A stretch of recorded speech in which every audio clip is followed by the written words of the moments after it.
would you consider that the hate, anger, grievances, lack of forgiveness, and murder, either in words or actions, seem justified to the persons performing the acts of terrorism? Would you be willing to consider that such decisions are based on fear rather than love?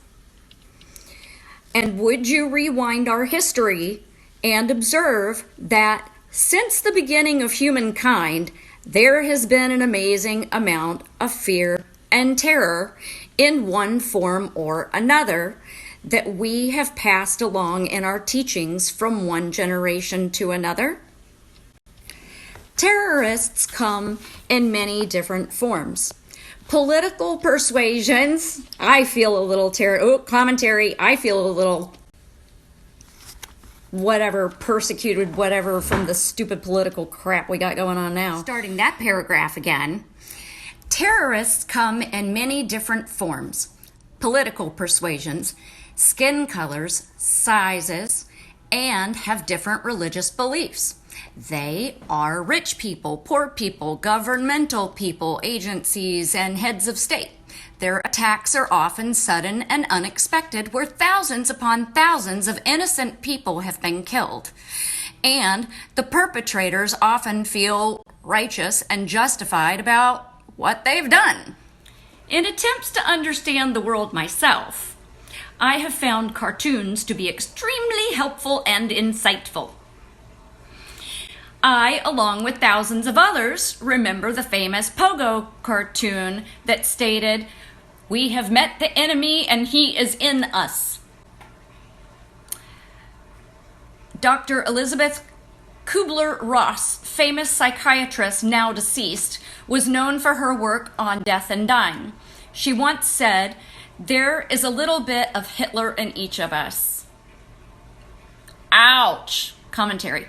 Ouch. When I first heard this statement, I resented it.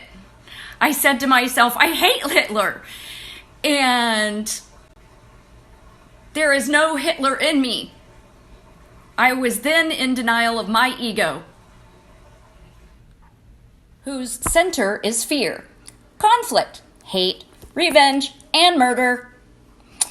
Then I began to remember when my sons were in grammar school and they left their rooms a mess.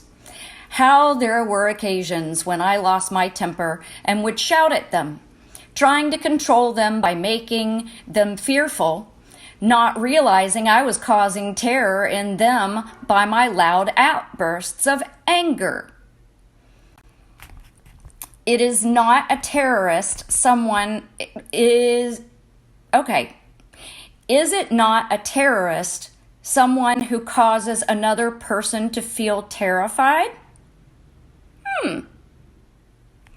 And what about bullies in school, who create terror in kids who are smaller than them?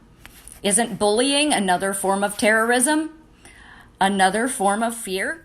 Many of us have had the experience of being so angry that in our minds there is a wish that the other person would just disappear off the face of the earth. A wish and thought that can be considered as a disguised form of murder. If our thoughts are as powerful as our actions, could that be considered as the beginning of a terrorist thought within ourselves?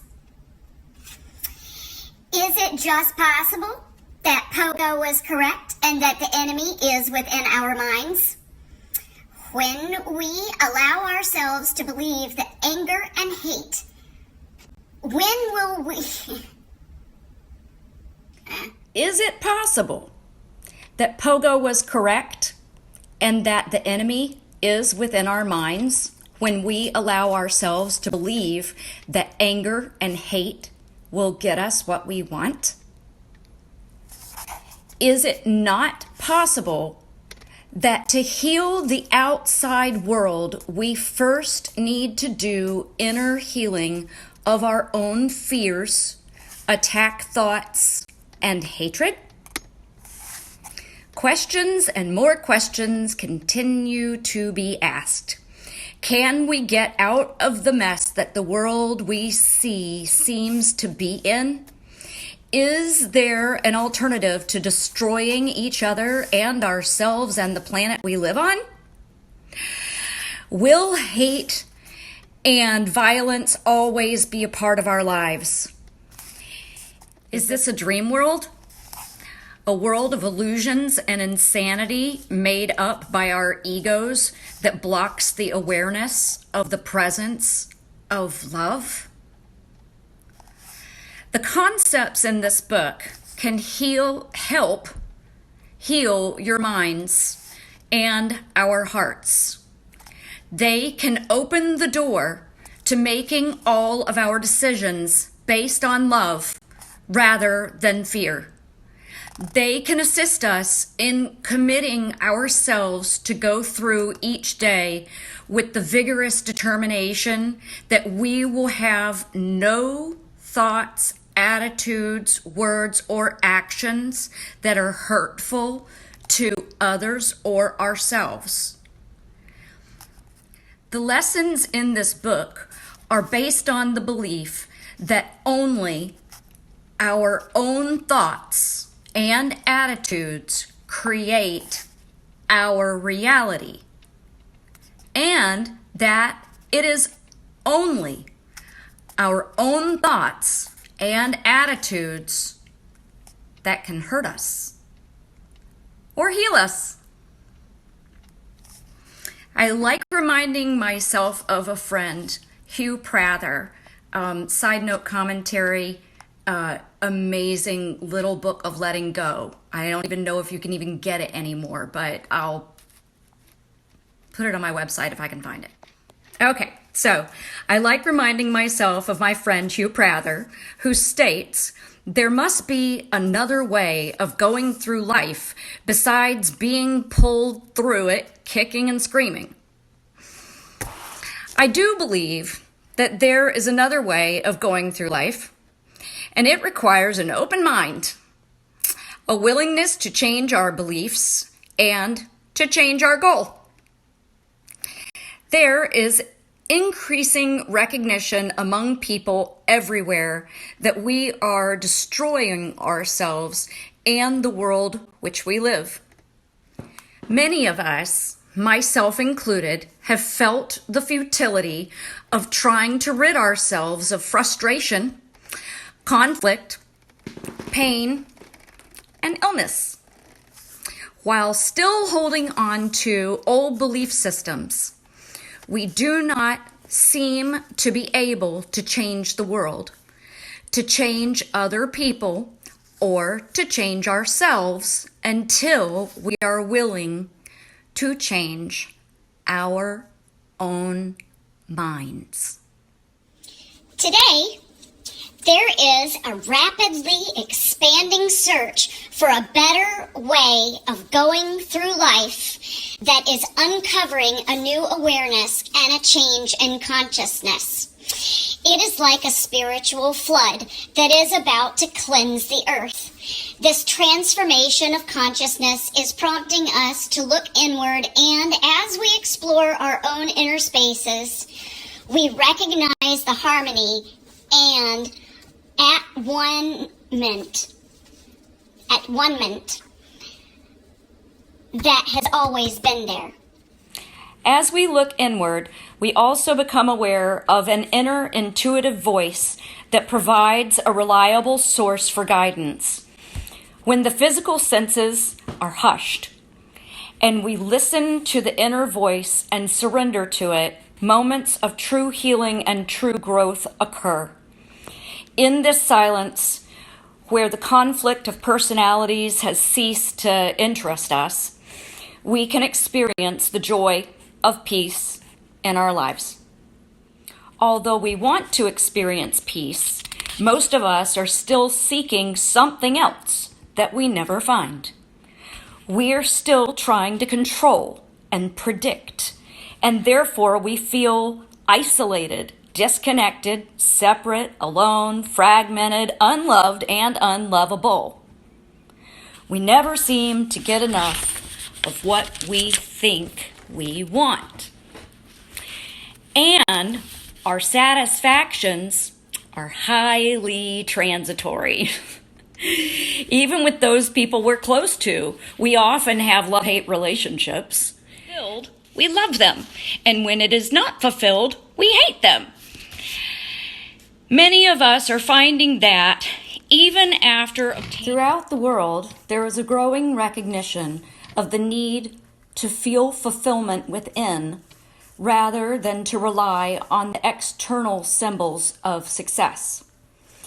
When we have a desire to get something from another person or the world and we are not successful, the result is stress expressed in the form of frustration, depression, perceptions of pain, illness, and death.